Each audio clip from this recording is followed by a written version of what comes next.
En este video abordaré a los presocráticos pluralistas. Me concentraré en exponer la propuesta de Empédocles. Los presocráticos pluralistas eran los presocráticos que consideraban que había más de un elemento que gobernaba el universo. Consideraban que el agua, tierra, aire y fuego mostraban la multiplicidad del universo y que se unían para formar los cuerpos. Aquí la diferencia con los presocráticos monistas, quienes se interesaban por responder cuál es el arjé, es decir, lo que originó o le dio orden al universo. Esto es, los monistas se interesaron por conocer el orden cronológico del origen del universo, mientras que los presocráticos pluralistas se interesaron por responder de qué se compone el universo. Esto es, responder qué material se compone el universo. La cosmogonía, esto es, el estudio del universo, es un problema importante en la Grecia presocrática. Las reflexiones ocurrentes de visionarios, de falsos profetas, eran refutadas por los filósofos de esos tiempos. Y la presencia del hombre en la naturaleza llevó a las preguntas que se daban acerca de su origen, del origen en sí del todo, de lo uno. Aristóteles menciona, cuando conoce el trabajo de Empédocles, lo considera un filósofo pluralista emparejado con Anaxágoras y los atomistas. Los atomistas significan que consideran que hay un elemento a partir del cual se puede explicar el todo de una cosa, de un problema. Así que en Empédocles el agua, el fuego, el aire y la tierra fungen como principios o raíces del universo y que su transformación está en una lucha de dos antagónicos. Aquí lo interesante, el amor y el odio. Mucha atención con estos elementos del amor y el odio y su antagonismo. Para Empédocles, la educación no debe ser un privilegio de un sector de la sociedad. La educación debe verse como un medio por el cual los individuos de este sector conocerán principalmente su importancia y entenderán la visión histórica como grupo social. En el caso de la clase gobernante, la educación persigue desarrollar la virtud, que en griego y para los griegos, la virtud es el arete, ¿no? El arete en griego. Pero la virtud también es una excelencia que Sócrates describe y me agrada la forma en que lo hace, que solo los mejores pueden alcanzar. Esa es la virtud o el arete.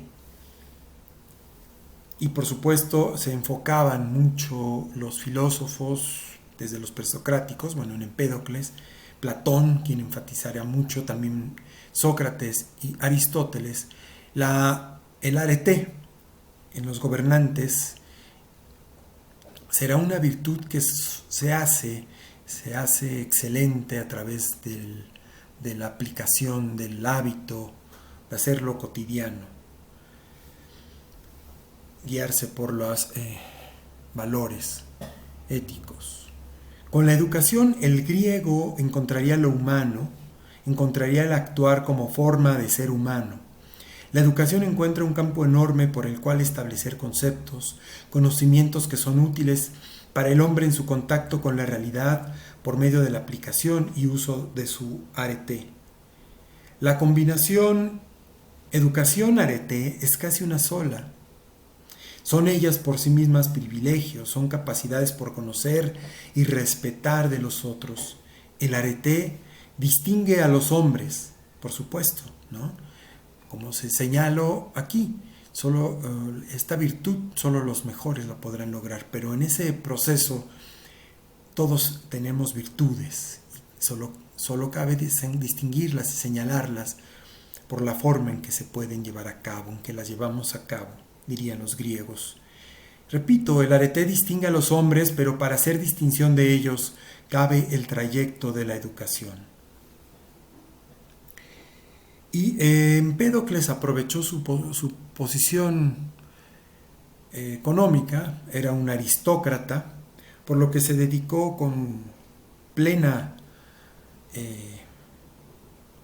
concentración a la filosofía y a la poesía. Era un pensador arrogante, tanto en su vestir como para hablar y escribir. Acostumbraba a acompañarse de un séquito, esto lo hacía interesante, al acompañarse de un séquito de niños que con tambores anunciaban su paso por los pueblos,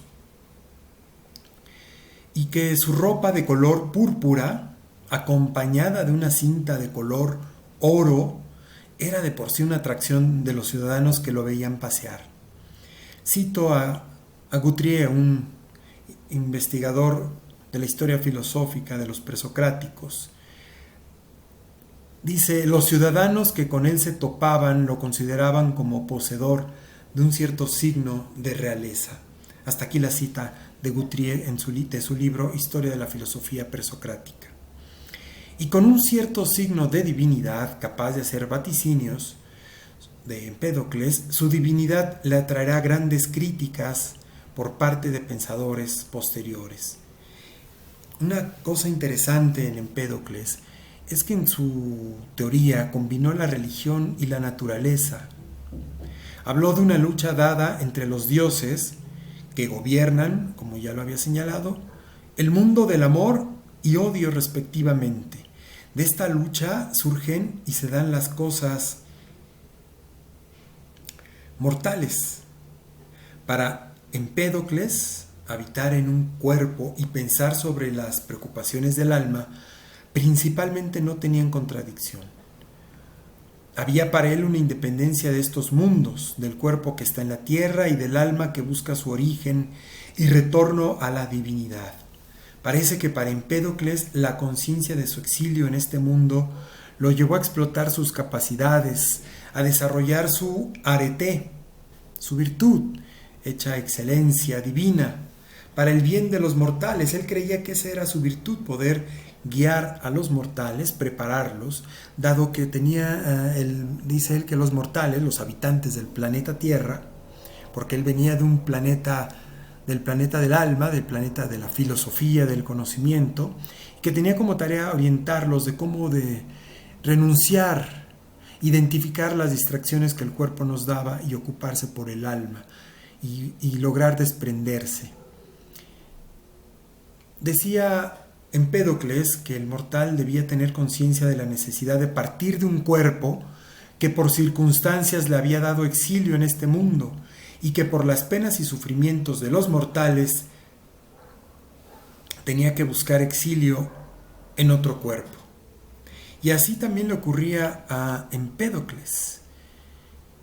Decía que hasta que los mundos del amor y odio recobraran la calma, la paz y tranquilidad, así podía regresar a su mundo, al mundo de los dioses, del mundo del amor, un lugar, repito, para el alma y que ofrece tranquilidad para hacer filosofía.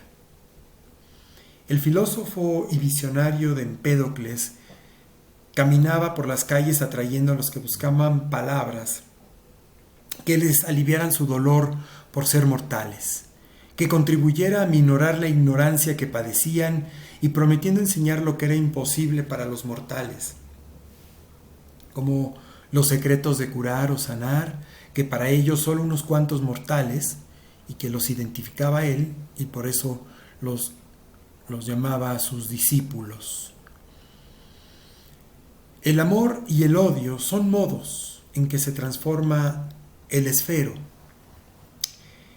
Esto es la fase perfecta del ser. El esfero es la fase perfecta del ser. Y que con los cuales, con esta lucha que se da entre el amor y el odio, se mezclan el agua, tierra, aire y fuego.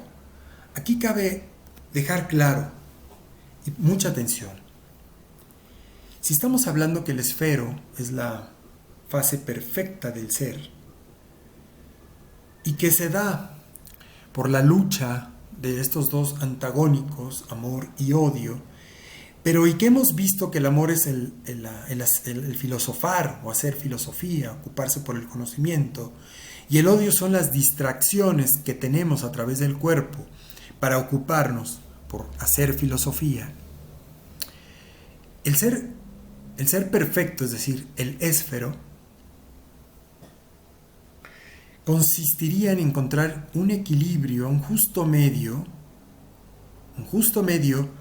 entre el ejercicio del alma, que se ocuparía por buscar respuestas en el mundo del amor, y del cuerpo, que propiamente Empédocles no es tan severo como la religión cristiana, ¿no?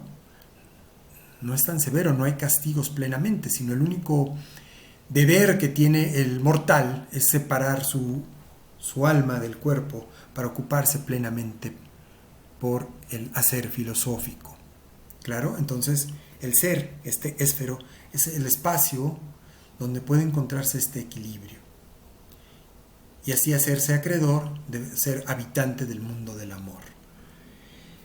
En efecto, para Empédocles no hay origen, hay mezcla.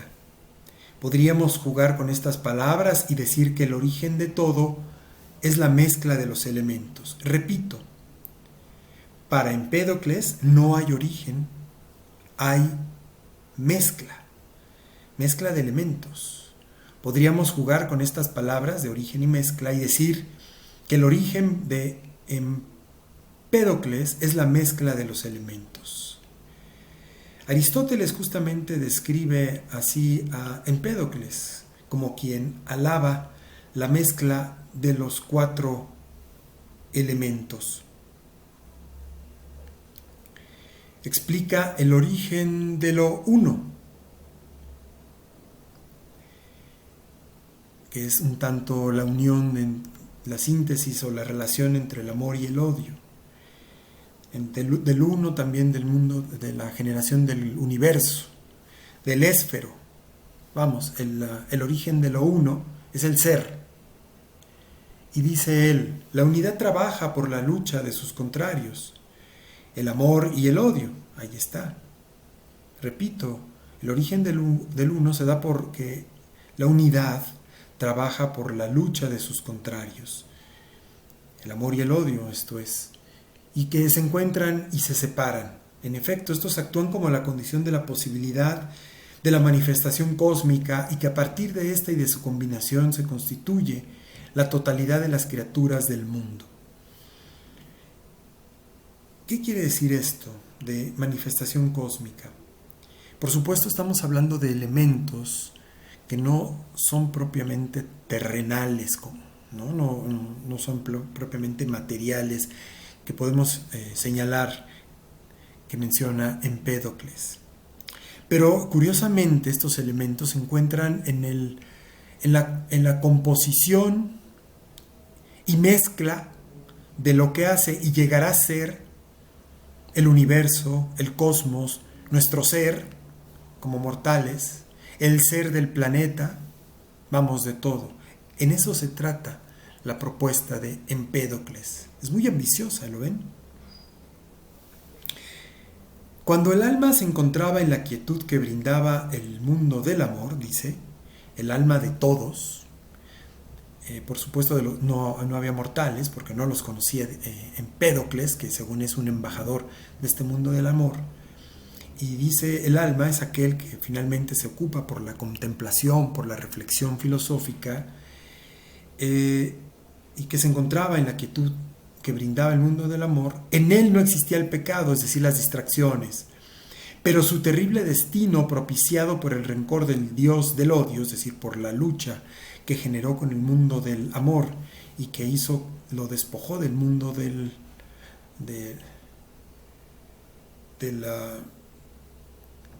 amor, hizo que esta alma se exiliara en un cuerpo y después, cuando esta materia mortal muriera, habría que exiliarse en otro cuerpo.